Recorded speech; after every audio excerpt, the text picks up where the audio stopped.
Final Fantasy XVI releases on June 22nd for the PS5, barring any natural disaster like a meteor landing on Square Enix HQ, the development team's words, not mine.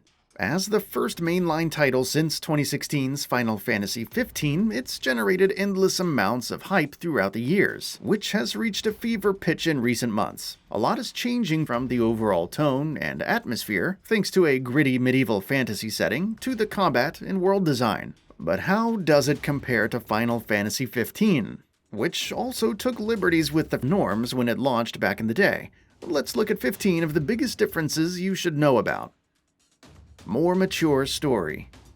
While Final Fantasy XV did have some dark elements here and there, including blood, Final Fantasy XVI is on another level. It's rated M for mature by the Entertainment Software Rating Board in the US due to blood and gore, strong language, violence, and more. There are blood spatters, dismemberment. It's a lot to take in, so be warned. Combat differences. Final Fantasy XVI's combat is entirely real-time, which has caused friction with some longtime fans. The action is reminiscent of a character-based hack-and-slash action game, as Clive unleashes weapon attacks, spells, and dodges in real time. Though there's no blocking, it has a parry system, which occurs when your attack collides with an enemy's. You can also activate limit breaks with enough attacks, boosting Clive's damage and triggering health regeneration. Final Fantasy XV offers two combat modes, Active and Wait. Active, as the name indicates, is real-time combat, but Wait mode isn't necessarily turn-based. Instead, it pauses the action when Noctis isn't moving, giving him time to scan enemies for weaknesses and plan a strategy. When you move again, the action resumes, but you must keep moving throughout a fight. Normal attacks, magic, and items are available, and Noctis can perform team-up combos with other party members. However, magic points are required to block or parry attacks. There's also the break damage limit, allowing party members to deal more than 9,999 damage in a single hit. Magic spells can also break the limit with the limit break effect, and summons and Armiger Unleashed, added in the Royal Edition, are also capable of dealing much higher damage. Modes and difficulty options. Difficulty options are a rather interesting discussion in Final Fantasy XVI because it doesn't have them. Instead, you have two modes, story-focused and action, with the only real difference being the timely accessories. Equipped at the start in story-focused mode, they include one-button combos and slowing down the action for easy dodging. They take up equipment slots, so you're encouraged to remove them eventually. In action mode, they're not available from the start. Final Fantasy XV, meanwhile, has easy and normal difficulties, with the former adding the carbuncle. It heals the leader if they're KO'd while increasing strength and defense, though it doesn't appear in certain places. Enemies are also not as tough, and you get more time in wait mode. Not open world. Valisthea, Final Fantasy XVI's world, is divided into 6 regions, and players will explore 4 large zones that are 2 kilometers by 2 kilometers inside throughout Clive's journey. We've seen how some look and the large scale of levels, but despite that, Final Fantasy XVI isn't open world like Final Fantasy XV. Hilariously, the developer said Final Fantasy XVI could have been open world if they had a 15-year development period. To avoid releasing it in parts, the team chose to avoid that route. Returning to previous areas.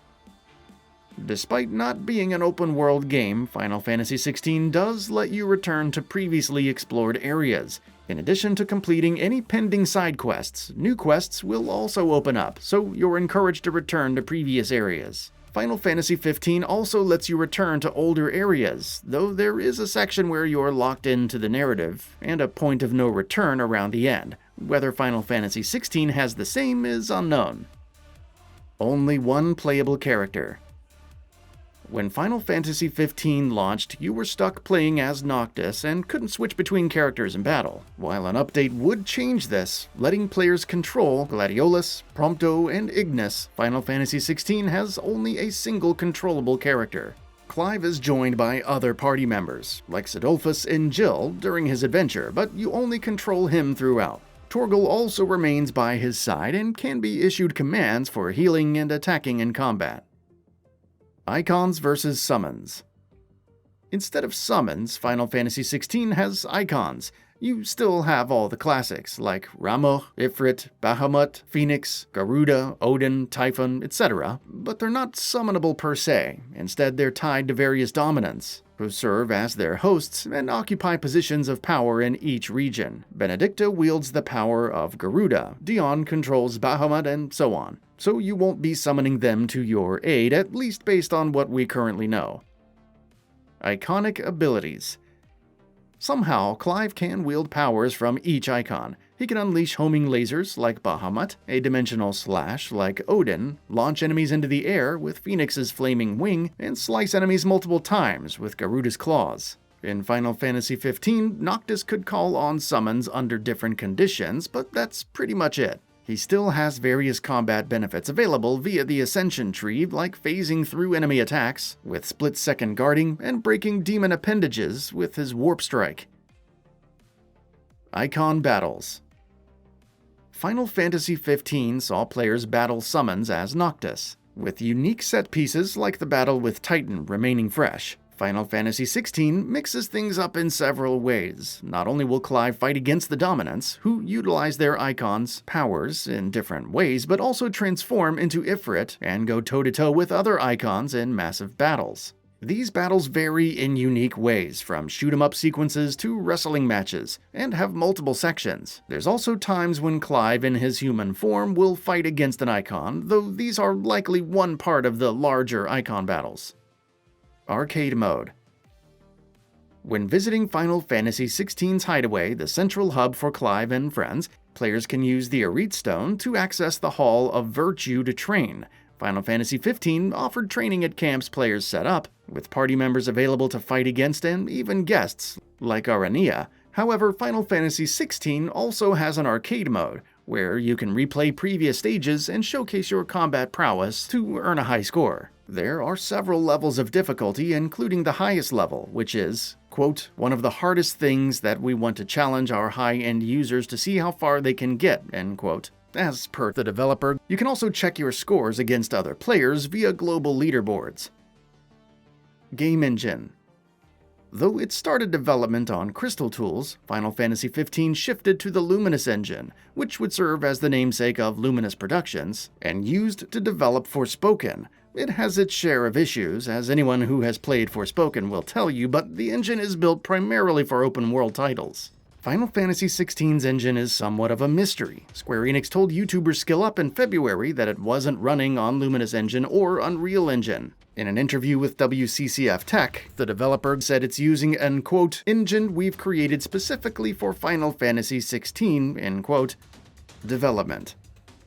Final Fantasy XVI was revealed in September of 2020, but development began long before that. Concept work started in 2015, and full production started in 2016. Game scenarios and other basic work wrapped by the end of 2020, and development entered the final stages in April of 2022.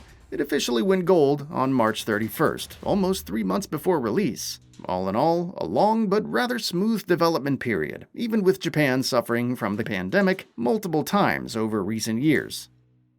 By comparison, Final Fantasy XV's development period is one long, confusing saga before it was finally released in November of 2016. PS5 Exclusive versus multi-platform.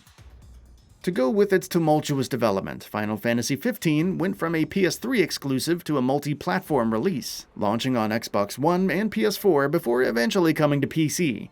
Final Fantasy XVI will launch for PS5 and remain exclusive to the platform for 6 months, per a PlayStation sizzle reel trailer from November of 2022.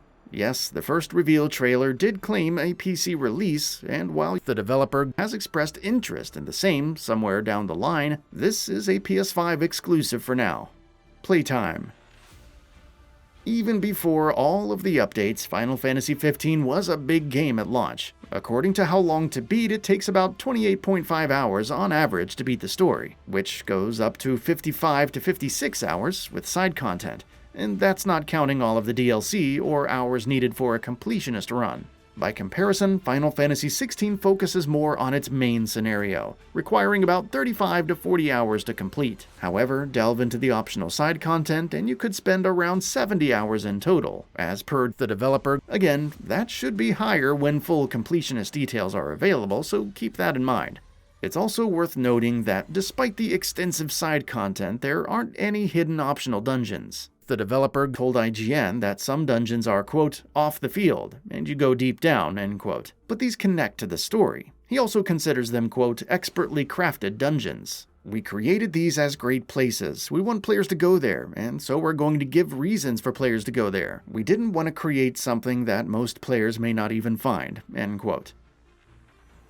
New Game Plus. When you think of New Game Plus, it usually involves carrying over your levels, items, and skills to a brand new playthrough. Some story-tied content may not be accessible, but enemies are usually at higher levels and tougher. There's also some new content to experience. While it's unknown if your skills and levels carry over, Final Fantasy XVI offers tougher enemies in New Game Plus. It also mixes things up by changing enemy placements and adding entirely new fights that aren't available in the regular playthrough. So if you're looking for a challenge, New Game Plus is the way to go. By comparison, Final Fantasy XV's New Game Plus lets you carry over levels, gil, ascension progress, weapons, accessories, regalia cosmetics, and more. However, enemies don't scale and can thus be utterly curb-stomped. This makes New Game Plus more suitable for those who want to re-experience the story while completing any side quests they may have skipped. And with that, we reached the end of the video. Have anything to say? Let us know in the comments below. Also, we upload new videos every single day on Gaming Bolt, so please consider subscribing as it really helps us out. Thanks for watching.